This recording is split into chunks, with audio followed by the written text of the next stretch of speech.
Hello students, Hindi की कक्षा में आपका स्वागत है। मैं हूं सीमा सक्सेना। आज का विषय है क्रिया एवं उसके उदाहरण।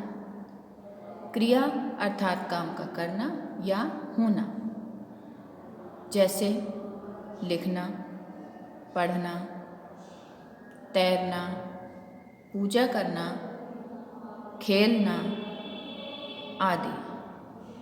इन सभी शब्दों से हमें काम के करने का बोध हो रहा है, इसलिए ये शब्द क्रिया शब्द कहलाएंगे।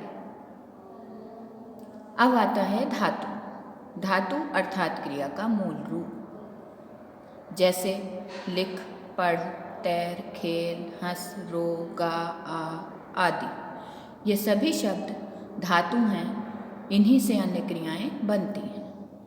तो आइए अब हम क्रिया के भेदों के बारे में जानते हैं। क्रिया को दो भागों में विभाजित किया गया है। नंबर 1 कर्म के आधार पर, नंबर 2 प्रयोग के आधार पर। कर्म के आधार पर भी क्रिया के दो भेद हैं, जैसे सकर्मक और अकर्मक। पहले नंबर पे आती है हमारी सकर्मक क्रिया।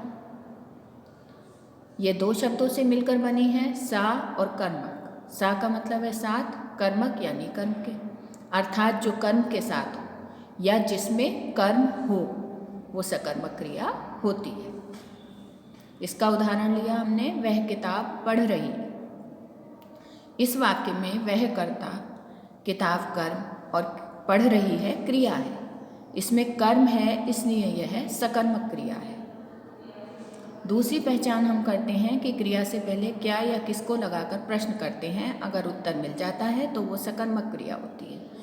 यहाँ हमने प्रश्न किया क्या पढ़ रही है या किसको पढ़ रही है, उत्तर मिला किताब। यहाँ उत्तर मिल गया, इसलिए यह सकर्मक क्रिया है। दूसरा उदाहरण हमने लिया, मैंने खाना खाया। इसमें मैंने कर्ता, खाना कर्म और खाया क्रिया है। यहाँ पर कर्म है, इसलिए यह सकर्मक क्रिया है। दूसरी पहचान हमने की कि क्या या किसको लगाकर प्रश्न किया, क्या खाया या किसको खाया, उत्तर मिला खाना। उत्तर मिल गया, इसलिए यह सकर्मक क्रिया है।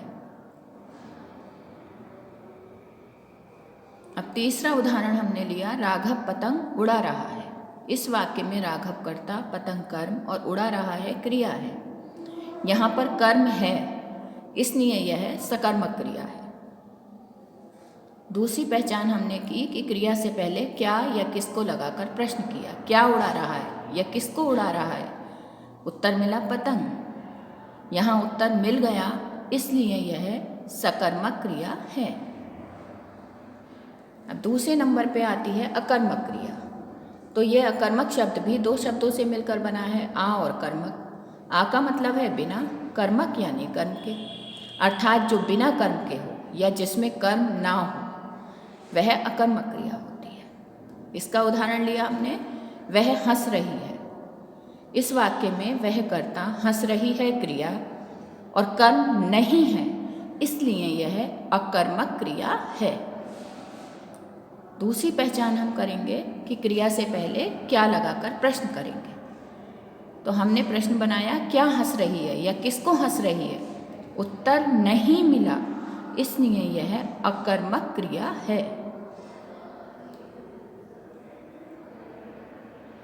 अब इसका नेक्स्ट उदाहरण हम लेंगे, सोहन दौड़ रहा है। इस वाक्य में सोहन कर्ता, दौड़ रहा है क्रिया है, कर्म नहीं है, इसलिए यह अकर्मक क्रिया है।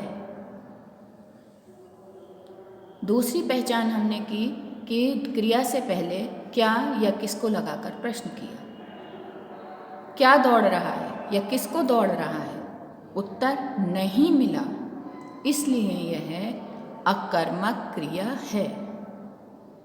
तीसरा उदाहरण हमने लिया, गायिका गा रही है। इस वाक्य में गायिका कर्ता, गा रही है क्रिया और कर्म नहीं है, इसलिए यह अकर्मक क्रिया है। दूसरी पहचान हमने की कि क्रिया से पहले क्या या किसको लगाकर प्रश्न किया, क्या गा रही है या किसको गा रही है, उत्तर नहीं मिला, इसलिए यह अकर्मक क्रिया है। अब हम सकर्मक और अकर्मक क्रिया के अंतर को जानते हैं।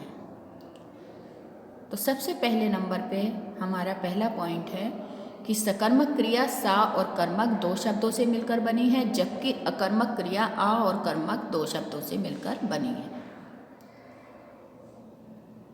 दूसरा पॉइंट है कि सकर्मक क्रिया में कर्म होता है, जबकि अकर्मक क्रिया में कर्म नहीं होता है।